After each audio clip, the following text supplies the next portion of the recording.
It had been 10 long years since my divorce, a time marked by solitude and the slow passing of days spent quietly with no close connection to anyone. At 45, I had grown accustomed to the silence of my empty home and the nights that stretched on with the bittersweet weight of memory and regret. That Tuesday night, as I lay in bed, the exhaustion of the day wrapped around me like a heavy blanket. The house was as silent as ever, each familiar creak and murmur of the settling walls offering little comfort. But that night, the peaceful solitude was shattered by a soft, hesitant knock at the door. I sat up in the darkness, startled by the sound. Something felt different this time, an inexplicable urgency that made my heart skip a beat. Then I heard a gentle voice calling, "Mom." It was a whisper in the dark, tender and unmistakable. My eyes slowly adjusted as I rose and made my way to the door. When I opened it, I saw Adrian standing there. Although still in pajamas, it was clear that the clothes were now those of a young man. At 25, no longer the small child I had once known. His expression was shy and uncertain, and it stirred a deep sense of protectiveness within me. I motioned him inside with a quiet "come in."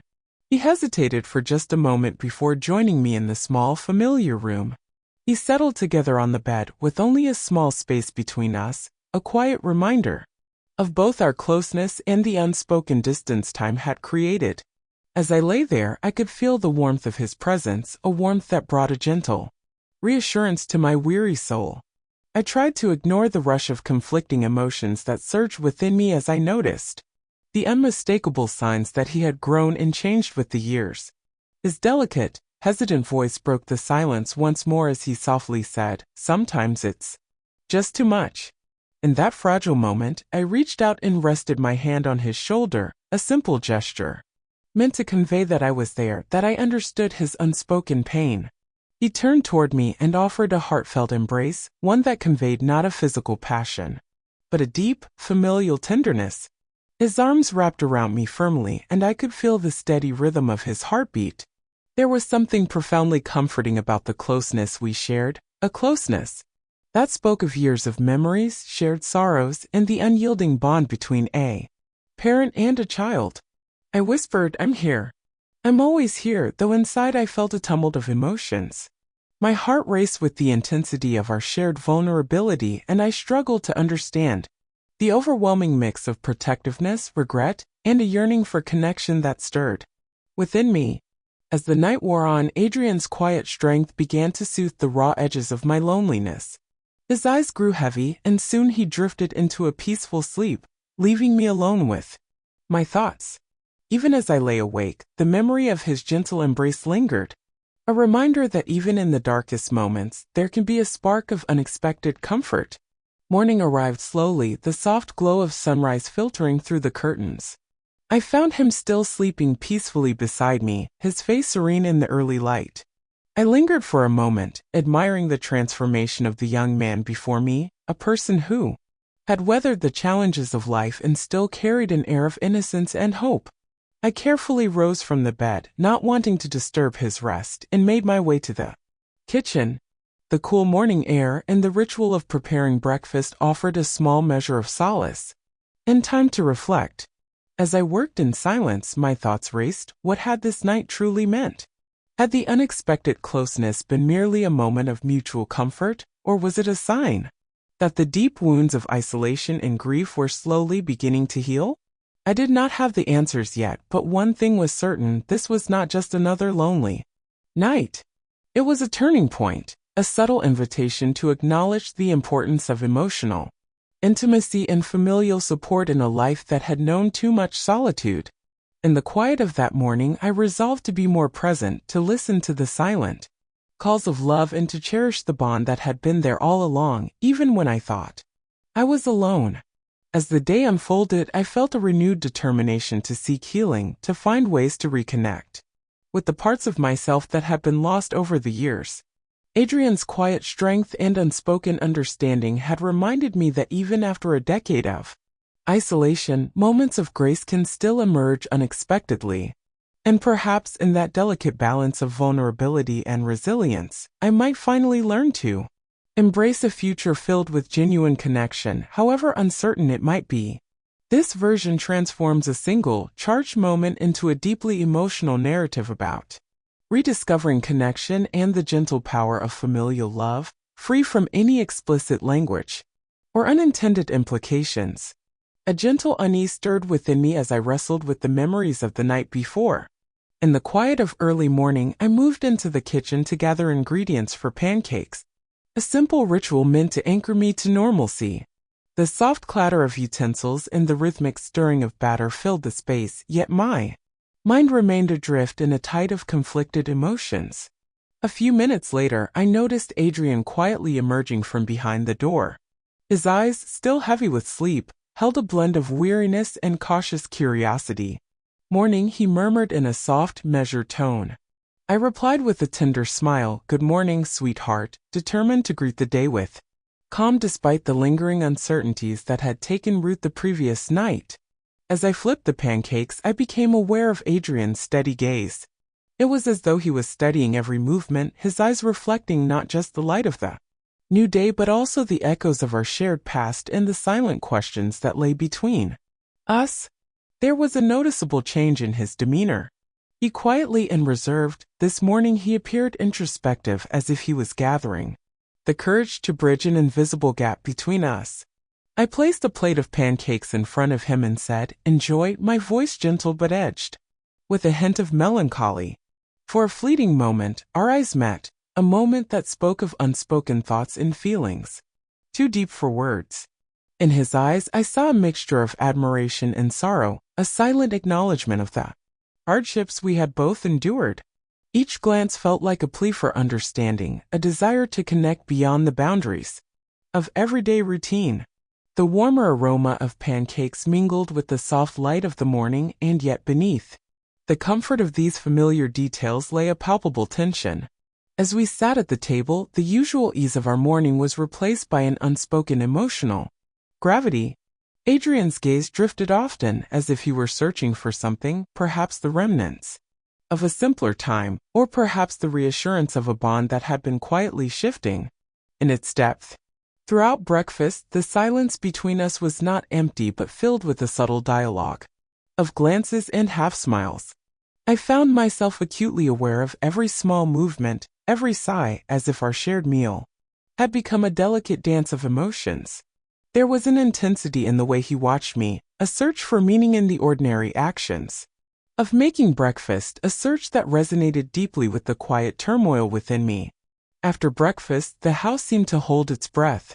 I retreated to the calm of my room, trying to piece together the fragments of emotion that had surfaced so unexpectedly.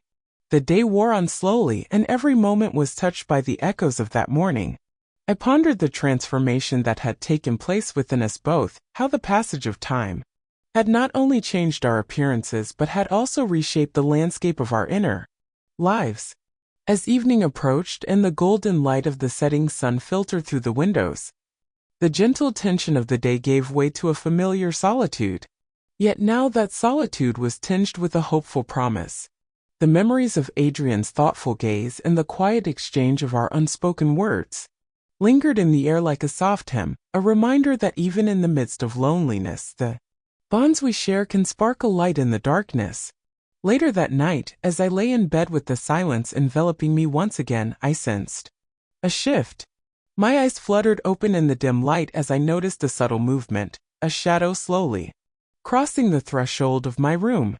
It was Adrian returning quietly through the slightly ajar door. His presence in that quiet moment felt less like a reminder of past uncertainties and more like an affirmation of the deep connection we had begun to rediscover.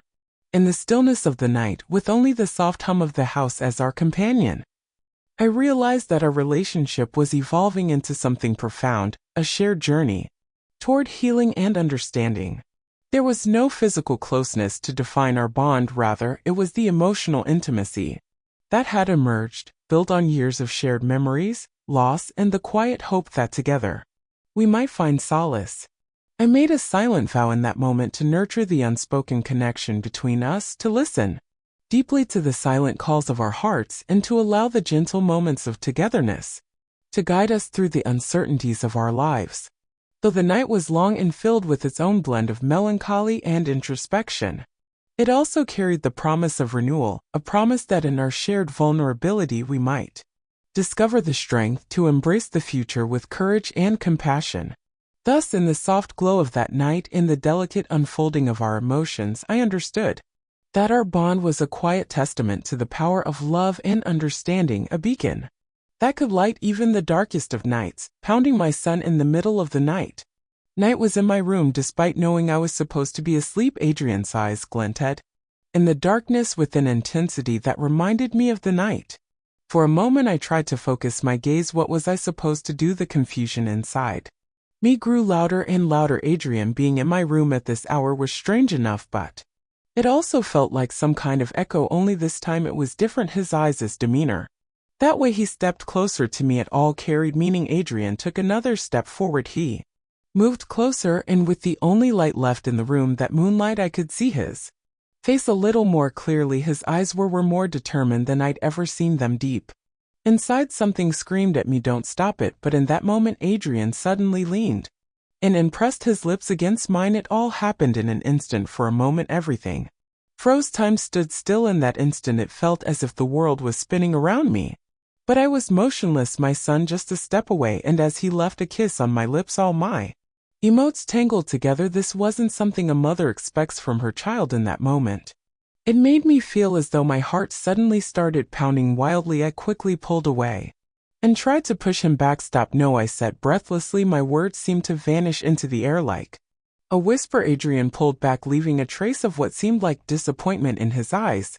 But he still stood there tall in the room. "Adrian, this isn't right. Don't do this." My voice trembled, my head spun, and my body was soaked in sweat. I couldn't control the feelings inside me. My son approaching me this way, how terrifying, how complicated it was. But on the other hand, I couldn't deny the attention, the focus he was giving me. But this wasn't right. I had to remain a mother forever, right? The intense gaze in my son's eyes, a gaze I had never seen before, shook me deeply. My heart was pounding so hard it felt like it might burst, but I knew I had to pull myself together. Adrian took a step back. He remained silent without saying a word, but the silence grew deeper in the darkness. Then Adrian came closer and once again placed a kiss on my lips, his hands moving down from my neck first to my waist, then to my hips. No matter how much I told myself to stop, I couldn't resist. That night, whatever happened had happened. I woke up in the morning trying to understand what transpired. Adrian wasn't beside me, and I was alone in the room. I took a deep breath, trying to collect myself, left the house without saying a word. There was a weariness in my eyes, an emptiness in my chest. My steps felt heavy, like I was lost as I fought within myself. The only thing I knew for certain was that I needed to understand what had happened. I was questioning what I was feeling, but everything with each passing second seemed more and more complicated. That night, whatever happened had happened by now. Everything felt like a dream, so tangled. My eyes ached, my heart was racing, but I left the house without saying a word. I tried to cover up what had happened between Adrian and me. As I struggled to understand, I decided to suppress all my emotions, to erase it all, but something inside me was breaking. I was questioning myself. Why did I feel so mixed up? I felt like I was lost in this chaos. My son was no longer just a